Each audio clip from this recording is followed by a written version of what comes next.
Welcome to Season 3 of E-Commerce Fastlane, Episode 93. Welcome to E-Commerce Fastlane, the podcast show to help you build, launch, grow, and scale a wildly successful e-commerce company.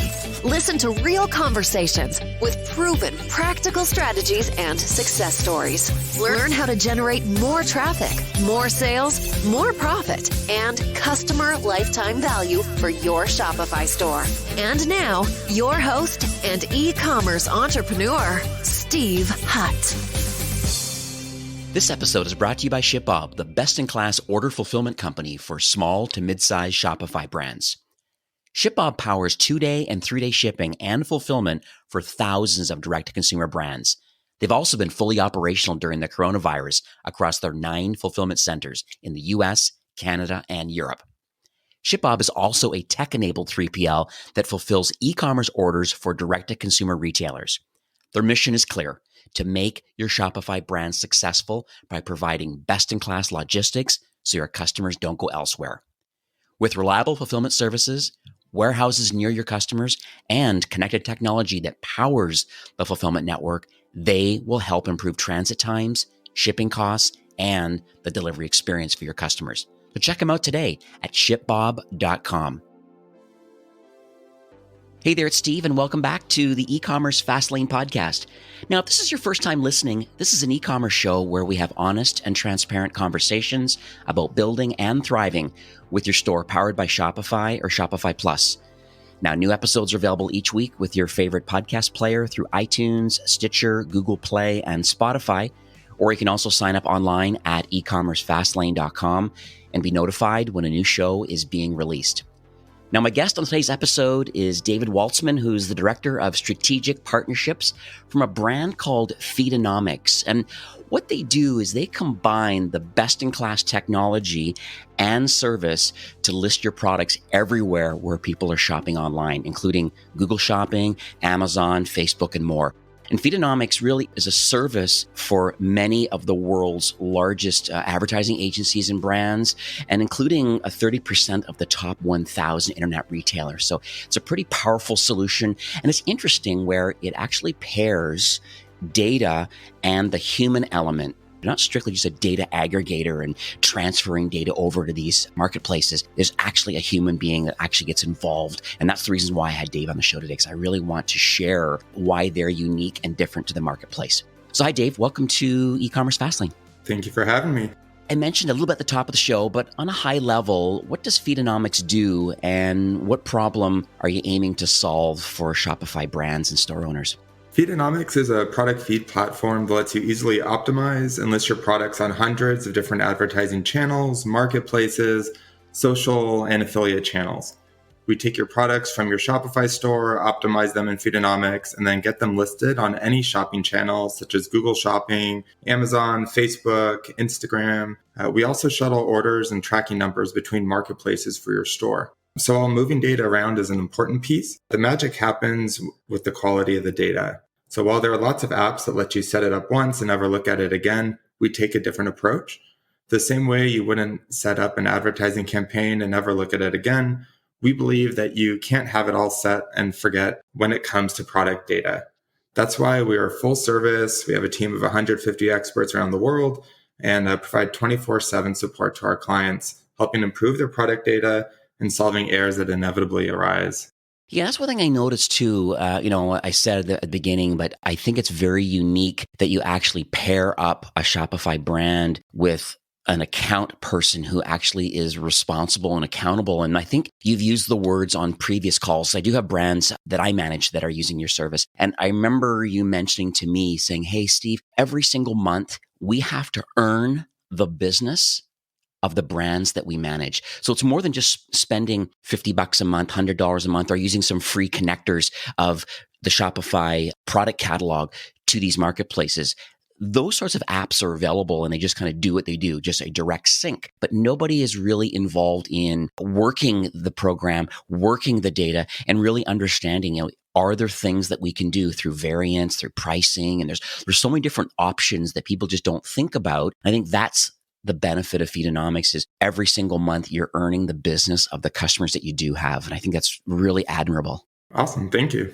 So let's talk about the founder's journey a bit. I'm always fascinated by why people build what they build. So are you able to share what you believe uniquely positions the founding team? I guess, number one, to have the desire to build the platform, and number two, to have the expertise to even want to create it.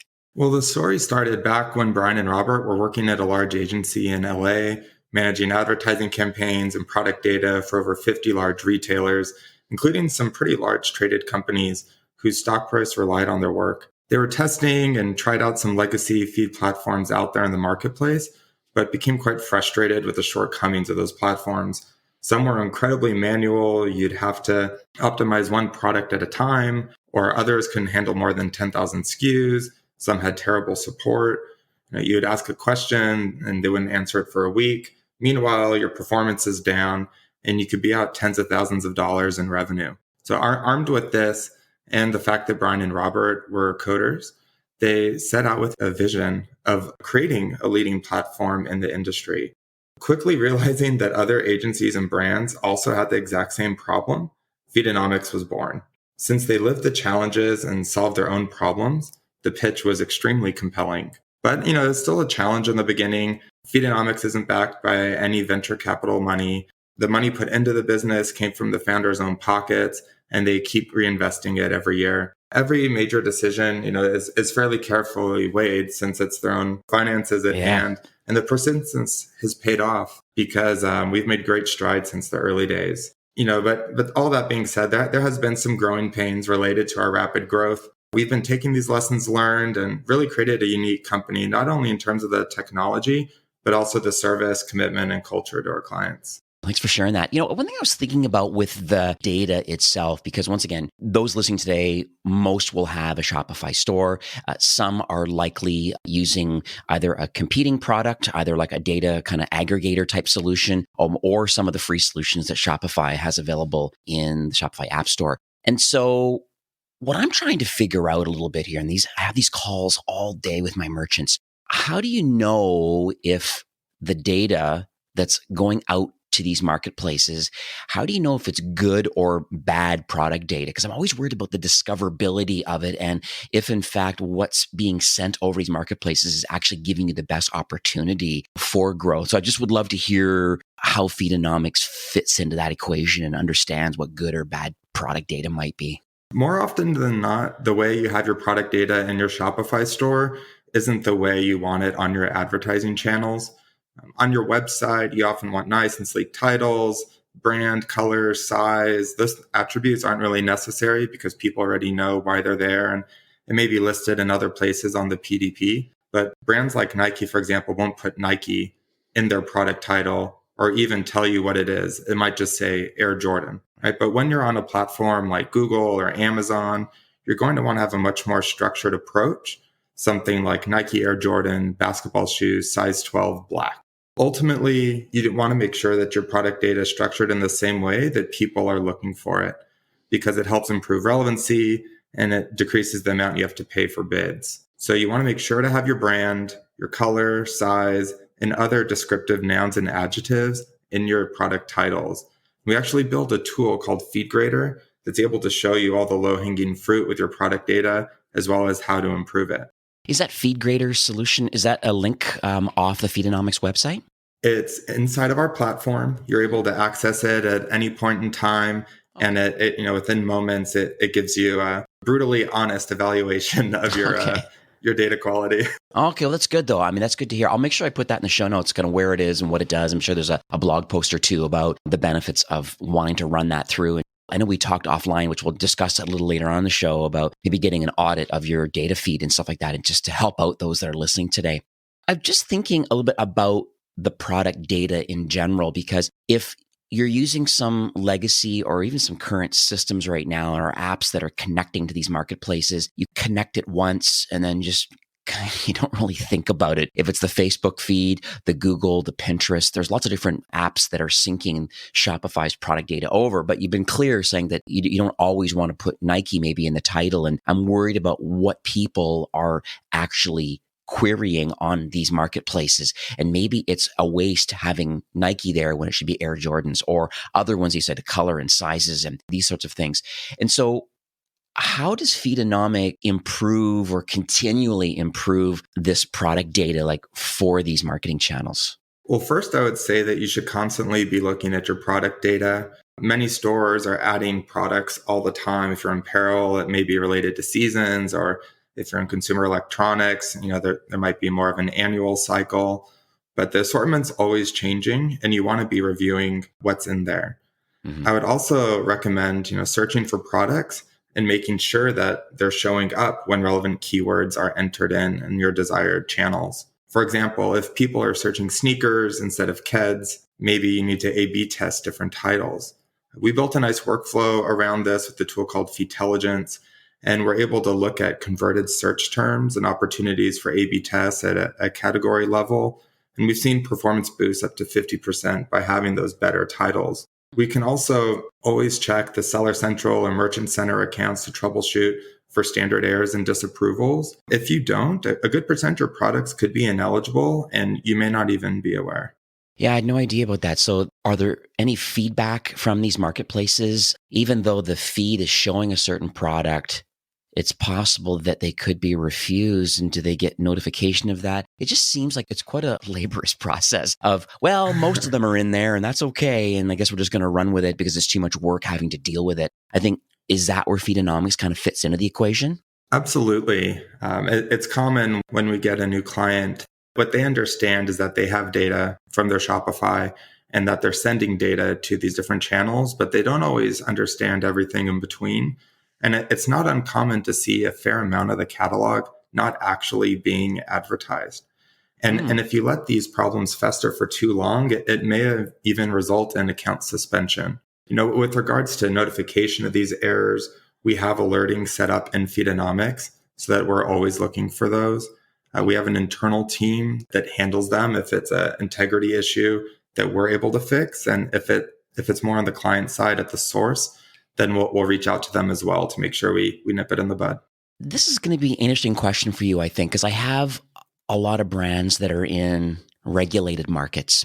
So they're either in cannabis or they're in CBD or hemp or a few others like that. I'm just curious, based on the fact that you have like thousands of customers that are using your platform, are any in those regulated markets? And then because these marketplaces, for sure, Google and Facebook are very particular on the type of language and type of products, if it's, gambling or adult or regulated CBD and cannabis and stuff, it's just like, no way. So just curious on the pulse on the ground today about how can people in regulated markets potentially use Feedonomics as it relates to these marketplaces? It's definitely a changing time. I'm sure that the stance on it today is different than it was several months ago, and same looking out another several months. I would say that the big ones, like let's say guns, drugs, things like that are obviously banned on Google Shopping. But that's not to say that those same rules apply everywhere. We have some clients in the guns and ammo space, and there's other destinations and CSEs that just focus on ammo, as an example. I see. And so we definitely are familiar with where to go. So there's more than just like the major players. There's also some niche marketplaces that can still have these feeds go out to and can help gain some traction in these products. Absolutely. We send data to hundreds of channels around the world. So let's talk about these channels. Like, what channels do you see gaining the most popularity today? Like in light of COVID, this kind of social distancing, work from home, self-quarantine. There's all these things going on in the world right now. Would love to hear what you see as success and what it looks like today. It seems that anyone with an audience is leaning towards becoming a marketplace, which is really interesting to see because it changes a lot of business models. But essentially, folks want to better compete with Amazon. They don't want their customers to go somewhere else when it's time to buy. And so we're seeing that in many places. We're also seeing Google, the 800-pound gorilla with PLAs is, getting into the marketplace space with Google Shopping Actions. Instagram launched checkout on Instagram. Facebook launched Facebook Marketplace. And so I think we're going to see more and more of these being released faster and faster. The biggest channels, that we've seen are these marketplaces that are attached to social, like Pinterest and Snapchat. I would say, it's really best to get in early on these opportunities before they become very competitive and saturated. Yeah, and I probably would add, I've also seen ads and things that are happening right now with TikTok, and it's really growing also. Are you seeing that on your end also?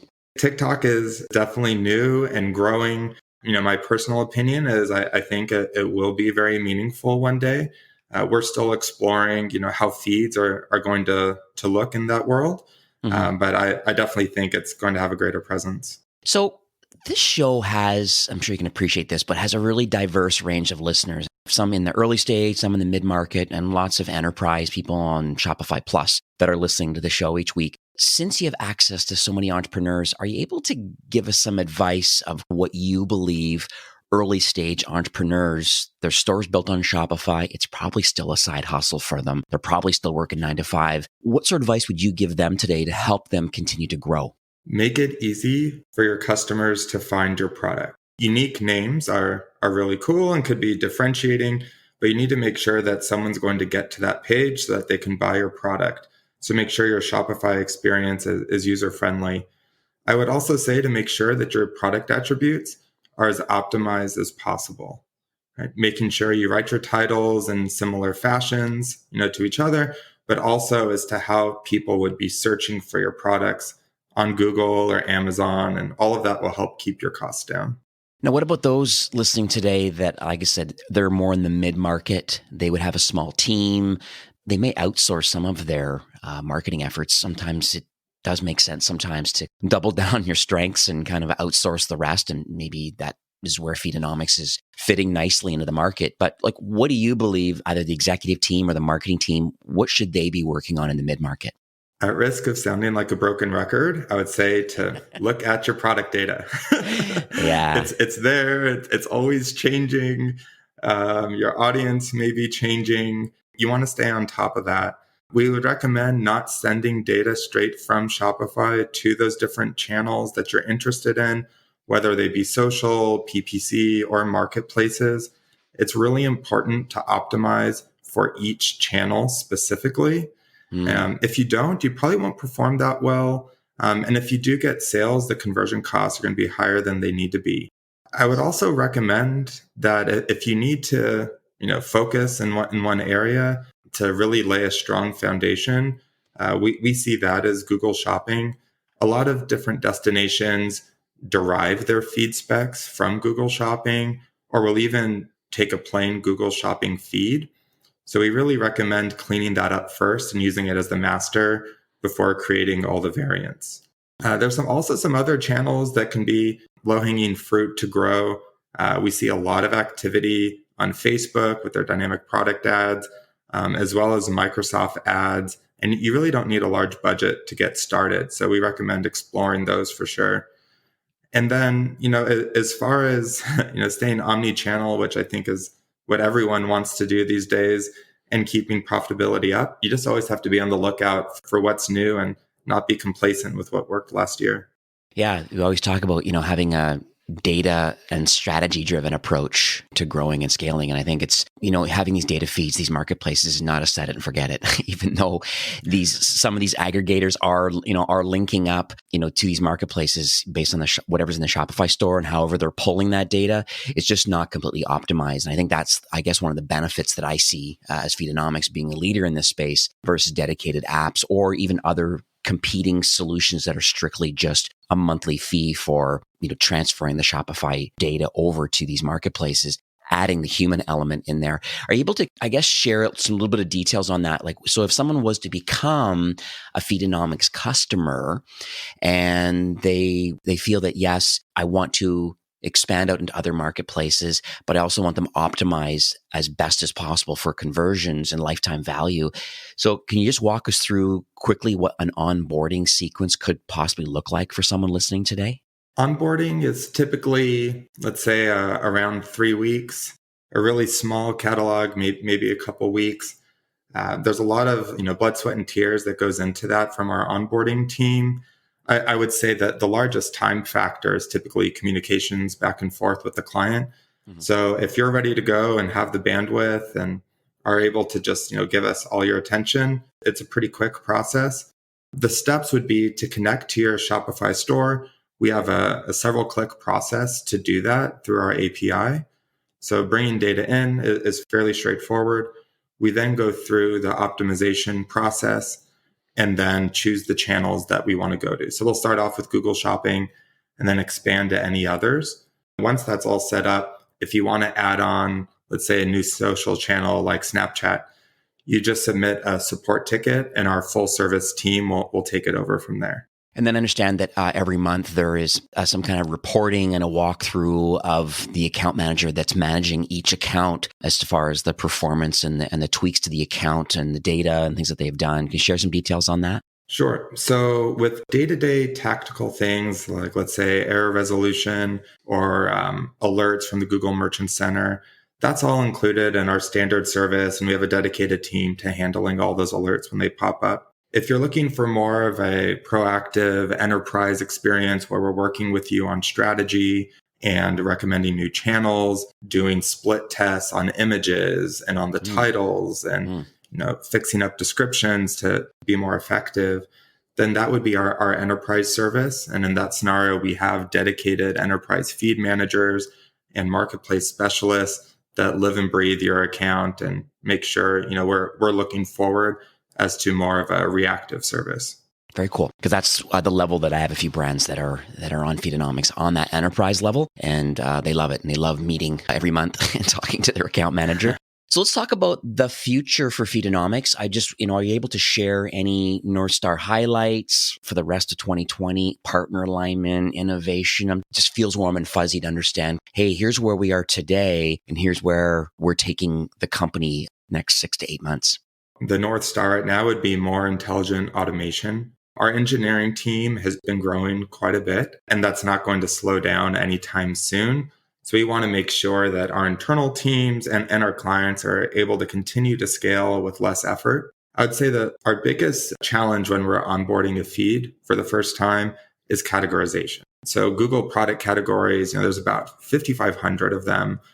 Amazon has over 25,000 categories. As new marketplaces pop up, they each have their own. We spend a lot of time on categorization. And so we're looking at a lot of automation efforts in that regard that we think can cut that time in half with AI.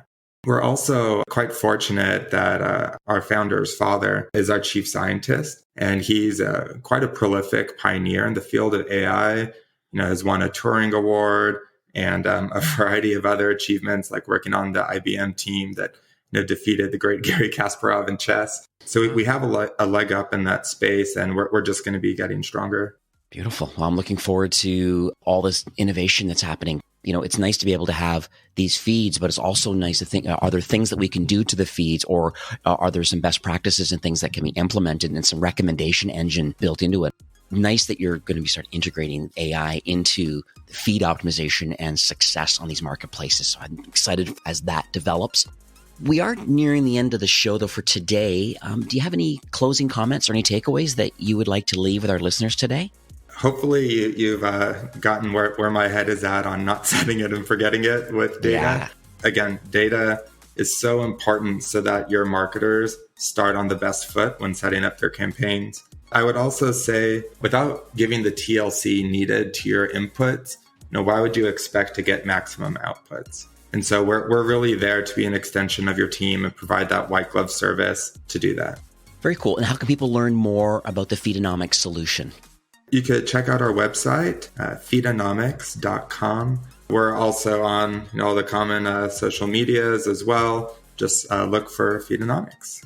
I mentioned this before, but we spoke offline before recording this morning, and I understand that you'd like to offer a complimentary kind of feed audit for those that are listening today, just to see if Feedonomics is a potential opportunity for those listening today. Can you share some of the details on how they can take advantage of that? In the notes for this show, you'll see a link for that complimentary feed audit. This takes us a few days to turn around. There's no commitment associated with this. We think it just provides a lot of great knowledge for you. It's going to be based off of Google Shopping best practices because we think that's the basis for success. And it'll also show some suggestions of what we would do. All we're going to need to get that started is a sample feed file. So you can either send us, what's from the GMC, or if you have a CSV, we could take that in and get to work. There's all different people listening today, and they're in different maturity levels, and they're a different part of their entrepreneurial journey. And some may not be in the sweet spot of being able to get involved with Feedonomics today, but certainly adding your thought leadership and offering this free audit certainly is very helpful for those, no matter where you are in your journey. So thanks for offering that. I'll make sure that it redirects to this appropriate landing page. So it'll be ecommercefastlane.com/Feedonomics. So it's FEEDONOMICS, Feedonomics. That'll redirect to the landing page for that offer. And once again, really appreciate, David. Thanks for coming on the show today, sharing, your obvious passion towards this, the team's passion. I'm excited for the future, where this is headed, and I'm glad we were finally able to record today. Sure thing. Thank you for having me, Steve. All right, take care. This episode was brought to you by ShipBob, one of the fastest growing tech companies in America that's powering the direct-to-consumer revolution. Join over 3,000 e-commerce brands that choose ShipBob as their fulfillment partner and start scaling your business by delivering remarkable customer experiences. You can get more details by heading on over to shipbob.com. Well, that's it for today's episode. I'd like to thank you, a loyal listener of E-commerce Fastlane. It's my hope that this podcast is offering you a ton of value through growth strategies, tactics, and exclusive insider tips on the best Shopify apps and marketing platforms, all with my personal goal to help you build, launch, grow, and scale with Shopify. Thanks for investing some time today and listening to the show. I'm so proud and excited that you have a growth mindset and are a constant learner. I truly appreciate you and your entrepreneurial journey. Enjoy the rest of the week and keep thriving with Shopify.